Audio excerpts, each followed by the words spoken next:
Всех приветствую, дорогие друзья, на канале PakeMaker. С вами, как всегда, я, Михаил. Начинаем следующую новостную неделю по таким играм, как Euro Truck Simulator 2 и American Truck Simulator. С момента выхода Euro Truck Simulator 2 и American Truck Simulator вычисленная мощность персональных компьютеров значительно возросла. В свою очередь, мы постоянно обновляем обе наши игры, не внедряя новые технологии и методы, что позволяет нам повышать качество изображений в нашем контенте.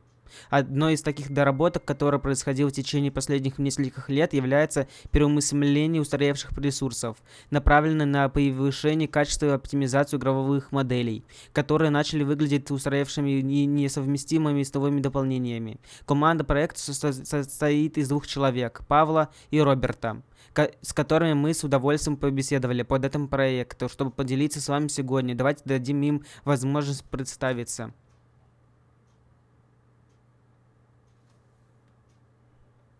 Меня зовут Павел, я работаю в SSCVR около 3 лет в качестве дизайнера 3D-графики и занимаюсь переосмыслением устаревших ресурсов для нашей игры American Truck Simulator и ее дополнений. Меня зовут Роберт, я работаю в 3D-художником в SSCVR уже более 3 лет. Я участвую в создании нескольких дополнений, в том числе для Техаса, Оклахомы, Небраски и Арканзас. Итак, каковы же цель этого проекта? Наше дело создать модели, которые не только выглядят реалистично, но и хорошо оптимизированы, объясняет Роберт. Многие ресурсы, несмотря на то, что они хорошо сделаны, начали устаревать, особенно те, которые используются уже почти 10 лет. По мере развития технологий растет спрос на оптимизированные ресурсы с более высоким уровнем визуальной точности. Начало такого проекта может быть довольно сложным, особенно в тех масштабах, добавляет Павел. Изначально мы столкнулись с множеством проблем, когда поняли, что не можем полагаться на наши текущие инструменты и технологии для этого проекта. Поэтому нам пришлось применить другой подход и разработать новый рабочий процесс, часто включающий несколько программ и новые методы. Мы сосредоточились на поиске кратчайшего пути к наилучшим результатам. Инициатива по обновлению наших старых ресурсов началась около 2 лет назад. С тех пор мы организовали проект и начали создавать новые версии ресурсов, широко используемым в игровом мире, рассказывает Роберт. Итак, каков процесс переработки старых ресурсов и каких программ для этого используются? Мы начинали с анализа текущей модели и планировали каждой переработки. Каждый ресурс необходимо воссоздать с высокой визуальной точностью и оптимизировать для повышения производительности, говорит Павел. Сначала мы анализируем имеющиеся у нас ресурсы и рассматриваем возможность их повторного использования. Роберт добавляет, хотя большинство ресурсов необходимо создавать с нуля. Следующий шаг – сбор референсов, в которых мы либо занимаемся сами, либо, если задача масштабная, поручаем ее нашему исследовательскому отделу. Затем мы разрабатываем новую логику для ресурса, уделяя особенно внимание тому, как он будет использоваться и насколько удобно будет его внедрять дизайнерам карт. Павел продолжает. Мы расставляем приоритеты в зависимости от потребностей каждого DLC, текущего состояния существующих ресурсов, активно сотрудничая с другими командами, чтобы обеспечить согласованность между проектами. У нас есть список ресурсов, нуждающихся в замене. При этом приоритет выдается тем, которые требуются для каждого нового DLC. Создается множество пользовательских хранилищ, тематических для различных отраслей. И во время обсуждения по их заполнению мы часто выявляем активы, нуждающиеся в переделке. Мы работаем с разработчиками карт, поскольку именно они будут размещать ресурсы в игровом мире. У них есть ценная информация о том, какие ресурсы эффективны и просты в использовании, а какие начинают показывать свой возраст. Мы тесно сотрудничаем с исследовательским отделом, что помогает нам лучше понимать реальные функции, чтобы улучшить впечатление игроков и сделать игру еще более захватывающей, объясняет Роберт. Мы также сотрудничаем с внешними партнерами, такими как наши друзья из 60 FPS, чтобы справиться с нагрузкой, связанной с созданием множества новых ресурсов для каждого дополнения. Итак, с какими проблемами вы сейчас сталкиваетесь в этом проекте? Павел отвечает, распространенной проблемой является достижение высокого визуального качества при сохранении низких требований к оборудованию. Мы стремимся найти баланс между качеством и оптимизацией, что включает в себя множество итераций и тестирования различных методик. Это просто часть разработки игр. Роберт добавляет, в первую очередь это работа с устаревшими технологиями. Многие рабочие процессы, которые были стандартными всего несколько лет назад, устаревают, поэтому мы должны найти оптимальный рабочий процесс для каждого актива. Как упомянулось ранее, для этого проекта используется несколько программ, и Роберт рассказывает о них поподробнее. Наше основное программное обеспечение, которое мы используем для моделирования организации и экспорта в движок. Мы также используем множество других инструментов, такие как для виртуального моделирования, для запекания сеток и набор вместе с Adobe Photoshop для текстурирования. Современные инструменты, имеющие количество ограничений, позволяют нам создавать более детализированные и разнообразные новые ресурсы, избегая повторений и сохраняя в них верность реальным образом. Это повышает общую степень погружения игроков в игру. Павел добавляет, более высокого качества и оптимизация означает, что игроки могут наслаждаться более плавной и визуально привлекательной игрой. Такие детали, как улучшение текстуры, оптимизированная геометрия и уровни детализации, делают окружение более реалистичным. Этот интересный опыт работает как с традиционными, так и с современными рабочими процессами одновременно. Роберт делится. Мы сравниваем сильные и слабые стороны каждого из этих и используем лучшие аспекты обоих. Это никогда не бывает одинаково. Каждый ресурс уникальный, требует индивидуального подхода, а с каждым дополнением добавляются новые задачи. Эти ресурсы также используются при переделке и обновлении старых областей карты, так что даже если вы не играете в новейшие дополнения, каждый найдет что-то для себя. Поэтому в следующий раз, когда вы будете проезжать мимо тюков сена или стопки поддонов, мы надеемся, что вы сможете немного лучше оценить труд, вложенных в эти ресурсы. Мы хотели бы поблагодарить Роберта и Павла за то, что они нашли время поделиться с нами своей работой и предоставили подробную информацию для этого блога под капотом. Если вам понравился сегодняшний блог, обязательно оставьте комментарий в разделе «Ответ» или в наших социальных сетях. Мы будем рады его прочитать. До следующего раза продолжайте работать. Вы готовы отправиться в путешествие по стране легенд, героев, богов и мифов? Загляните в свой календарь и приготовьтесь отправиться в путь, потому что мы рады сообщить, что будет выпущено дополнение Греции 4 декабря 2024 года. Мы также взволнованы, как и вы, и чтобы поддержать ваше предвкушение, мы выпустили официальный трейлер дополнения Греция на нашем YouTube-канале. Этот трейлер создан нашей талантливой командой и видеооператоров, покажет вам красивые пейзажи, природные достопримечательности, города, острова, исторические памятники, отрасли промышленности и многое другое, что ждет вас в этом дополнении. Посмотрите его ниже. Ссылочка на данный видеоролик расположена в правом верхнем углу экрана. Мы с нетерпением ждем, когда вы отправите свое первое путешествие по Греции. Наша команда работает на полную мощность, чтобы все прошло гладко перед выпуском игры. Мы устраняем ошибки, дорабатываем карту, чтобы довести ее до совершенства. В этой прекрасной части света есть что-то, что открыто для себя. Если вы пропустили какие-то из наших предыдущих блогов, посвященных дополнению Греции, мы настоятельно рекомендуем ознакомиться с ними. Вы можете найти их все здесь. Готовы заняться грузоперевозками? Осталось недолго ждать. А пока не забудьте добавить дополнение Греции в свой список желаемого в Steam.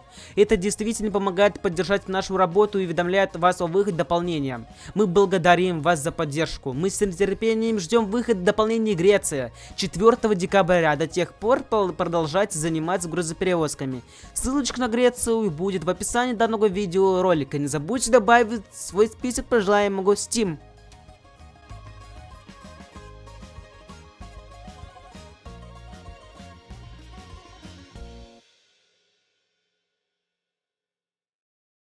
А если вы хотите узнать о разных раздачах на разных площадках, или вот на приложении iOS и других разные промокоды, разные игры, разные площадки, разные халява, то присоединяйтесь к моей группе «Ну просто халявы». Ссылочка находится в описании данного видеоролика. Тут каждый день модерация данной группы, в том числе я лично, вас радуют разными халявами. Шел почти год, и мы рады представить вам еще один блог под капотом о пользовательских складах. В предыдущем посте блога мы обсуждали эту тему в более широком смысле, но сегодня мы углубимся в детали, чтобы показать вам, как создавались один конкретный тип пользовательских склада, место для заготовки древесины. Впервые мы предоставили пользовательские депо в дополнение Канзаса для American Truck Simulator. Начиная с фермерских и сельскохозяйственных участков, пользовательских участки для заготовки древесин дебютировали в нашем дальнейшем дополнении к АТС Арканзас. В этом блоге мы взяли интервью у некоторых наших коллег, которые приложили много усилий, чтобы воплотить это депо в жизнь. Одна из них Вероника, продюсер депо. Не все на все депо создаются на заказ команды разработчиков карт, но некоторые типы являются идеальными кандидатами для чего-то по-настоящему уникального. Вы можете спросить, почему лесозаготовительные участки? Ответ прост. Это депо обслуживает меньше типов грузов, но вмещают различные типы прицепов, и что самое важное, они расположены далеко от городов и окружены захватывающим дух природными пейзажами. Разработчики карт могут создавать красивую местность с возвышенными лесными дорогами, извилистыми ручьями и скалистыми выступами. Все это становится частью основной территории склада. Не верите мне? Посмотрите наши первые места заготовки древесины в последнем дополнении карты АТС Арканзас. Поделилась с нами Вероника. Как могли заметить, игроки, мы стремимся включать пользовательские склады в новое дополнение для обеих игр. Во время разработки дополнения Канзаса мы уже планировали уникальные места для заготовки древесины в штате Арканзас, ориентированном на лесное хозяйство при участии Лешки, нашего дизайнера по экономике карт. Как только мы решили двигаться в этом направлении, перед нами встал важный вопрос: как сообщить разработчикам карт о особенности конструкции склада, чтобы они могли его точно создать. Чтобы решить эту проблему, Вероника, Лешка и исследовательская группа совместно разрабатывали подробное руководство, основанное как на реальных примерах, так и на игровой механике. Как объясняет Лешка, ключевыми элементами являются места погрузки и разгрузки на лесозаготовительных площадках. Есть 4 основных зоны, адаптированных под типы прицепов в игре: загрузка бревен, загрузка щепы, зона разгрузки топлива, а также место для погрузки и разгрузки техники и оборудования на платформах. Кроме того, наши обновленные рекомендации для будущих дополнений, предоставленных разработчикам карт, информацию о подходящих ресурсах, таких как техника из нашего дополнения, лесная техника или вдохновение для дизайна на реальных лесозаготовительных площадках. Наша коллега Иржи из исследовательского отдела рассказала нам о других областях, которые важны для эффекта погружения, которые мы хотели создать для игроков, доставляющих грузы в эти склады. Поэтому разработчики карт нужно было много справочной информации. Список лесозаготовительной техники в нашем игре уже обширен, однако мы стараемся сделать его максимально приближенным к реальной жизни. И постоянно добавляем новые машины и модернизируем старые модели. Очень важно объяснить коллегам-разработчикам карты, работающие на складе, для чего предназначена та или иная машина и как ее использовать на карте. Для каждой машины было создано описание, включающее фотографии, видео с реальных работ. Мы уделяем большое внимание правильному использованию лесозаготовительной техники и реалистичному изображению деревьев и поверхности земли. Мы стараемся сделать так, чтобы игроки чувствовали себя так, будто они побывали в лесу и в реальной жизни. Поэтому вы можете рассчитывать на то, что в определенной локации вы найдете именно те деревья или кустарники, которые вам нужны. Мой коллега Петр и его команда также проанализировала поверхности лесных тропинок и типы лесных сооружений, таких как мосты, чтобы сделать путешествие к лесной базе интересным, говорит наш коллега Иржи. Автором пользовательских логики хранилища является наш программист Макс, который также немного рассказал нам о своей работе над этим проектом. Самой интересной задачей было создание самой пользовательской системы складирования. Это система, которая позволяет использовать более гибкие точки и может стоять в игре бок о бок с классическими сборными складами. Компании имеют свою собственную логику и связь подсистемами игровой экономики, но всегда будут какие-то незначительные задачи, требующие улучшений, например, добавление новых конкретных типов прицепов или других правил, которые могут нам понадобиться в будущем, сказал нам Макс. Дизайнеры карт создают таможенные склады с помощью отдельных моделей, созданных нашей командой по работе с ресурсами. Мы поговорили с Роуном, нашим 3D-художником, о его работе над этим проектом. Вы сами можете прочитать, несколько усилий было вложено только в создание деревянных свай. Помимо этого, Роун также разработал рабочий процесс создания текстуры бревен, создал большинство текстур крупным планом, взаимодействовал с отдельными материалами для успешного завершения работы над текстурами, а также устранил некоторые ошибки. Хотя у нас были модели из предыдущих расширений карты, масштабы лесозаготовительной промышленности в Арканзасе потребовалось от нас создание совершенно нового набора моделей. Эти модели предназначены для того, чтобы игроки могли ездить по ним, доставлять древесину на склады на своих грузовиках и наблюдать за динамической функцией разгрузки. Всего мы создали более 11 уникальных масштабелей древесины, каждый из которых имеет разные виды и варианты, чтобы дает более 84 возможных комбинаций, которые дизайнеры карт и аниматоры могут использовать, чтобы сделать наш игровой мир живым и уникальным. Поскольку нам пришлось создавать каждую модель с нуля, это было отличной возможностью повысить визуальную достоверность наших ресурсов, связанных с деревообрабатывающей промышленностью. В рамках нашей работы по переосмыслению некоторых устаревших ресурсов игры, говорит Роун, которых работали над этой задачей вместе со своими коллегами Полом. Пол также создал отдельные бревна для транспортированных средств и низкодетализированных моделей бревен на заднем плане, которые видны издалека, устранил ошибку и предоставил обратную связь. Отдел ресурсов также внедрили функцию динамической разгрузки грузов, подготовил саму анимированное пространство для погрузки грузов, как описывают лаки, работающие над этой конкретной задачей. Я подготовил небольшую экспортную карту для дизайнеров карт, чтобы они не пустили из виду какие-либо функциональные детали, например, соблюдение правильного расстояния между погрузчиком и парковочным местом. Дизайнеры карты заместили эту экспортируемую карту непосредственно на конкретном парковочном месте, куда они хотят загрузить древесину для просторы, сделав его отдельным ресурсом. Хотя это выглядит просто, на самом деле оно включает анимированные загрузчики для загружаемых древесины, выделяемо и связано. Эта настройка четко указывает на то, что это анимирование сцена погрузки, говорит он. Как мы уже говорили, дизайнер карт затем соединяет эти фрагменты, чтобы создать конечный продукт. Наш коллега Вопи подробно рассказал нам о том, как создавались эти изготовительные базы, над которыми он работал. Проектирование индивидуальных лесозаготовок намного отличаются от работ над другими, более жесткими индивидуальными проектами, где у нас обычно более строгие правила, основаны на многочисленных исследованиях. При проектировании лесозаготовок я мог немного больше проявить свою креативность, потому что работаю с природными особенностями, а сами участки не были строго определены. С другой стороны, отсутствие информации о каких местах иногда усложняют задачу. Вот тот и пригодится в рекомендации нашего отдела экономических исследований, говорит он. Процесс создания начинается с выбора мест для локаций. Я хотел бы сделать каждую локацию особенной и уникальной, чтобы по ней можно было проехать, не нарушая местную географию. Исходя из этого, некоторые локации более холмистые с крутыми поворотами, в то время как другие больше похожи на сетку с длинными прямыми участками грунтовых дорог. Большая часть этих локаций — это дороги, где я постарался реализовать множество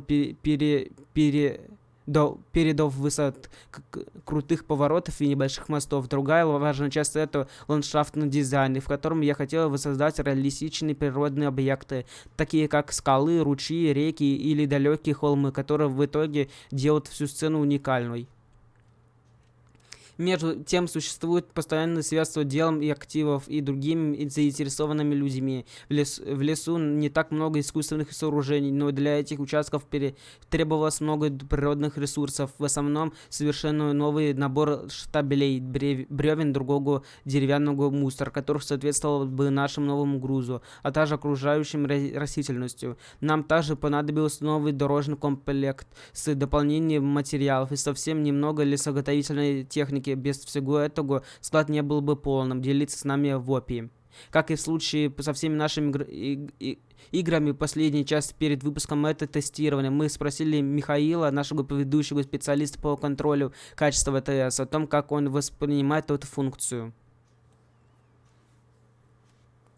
Мне нравится работать с коллегами над сложностью доставки заказов на этапе прототипа, чтобы более опытным водителям тоже могли испытать себя. Я лично тестирую и оставляю отзывы о каждом новом депо. На мой взгляд, пользовательских депо это лучшая функция, реализована и поддерживаемая в игре за последнее время. Благодаря очень опытным дизайнерам карт, которые объединили эту локацию, подробную информацию, которую обрабатывает для них наша исследовательская группа, нам удалось значительно улучшить основную функцию нашей игры – доставка грузов. Пользовательские депо отличают от стандартных и не только размером и количеством точек погрузки и разгрузки, но и главным образом своей уникальностью, которая ломает стереотипы о стандартных депо. Я также хотел бы отметить отличную работу команды разработчиков, которая обновила старые модели депо, чтобы они лучше соответствовали окружающей среде и нагрузкам, говорит Михаил. При планировании новой экономики в дополнение мы не упустили ни одной детали. Погрузка древесины знаменует особое начало цепочки для заготовительной промышленности в нашем игре. В дополнение Арканзас мы также предоставили два совершенно новых складов: бумажную фабрику и лесопилку, каждый из которых доступен в нескольких местах. Оба склада оснащены функцией динамической разгрузки грузов, которая поддерживает фургон для перевозки щепы и прицеп для перевозки бревен, что делает игру еще более захватывающей. Я надеюсь, что теперь игроки могут понять, насколько сложно создать и даже один из этих новых политических складов. Это тяжелая работа, но видеть реакцию наших игроков на конечные результаты и осознавать наше влияние на игру в целом невероятно полезно. Вам также нравится исследовать эту уникальную склады вместе с нами? Вероника обращается к сообществу, и так сообщайте нам об этом ниже. YouTube, Instagram, Facebook, Twitter. Мы надеемся, что вам понравится и был полезен этот взгляд изнутри на процесс разработки нашей игры. Если вам нравится читать наши блоги, обязательно следите за обновлениями, подписывайтесь на нас, где мы всегда делимся последними новостями и обновлениями. Берегите себя.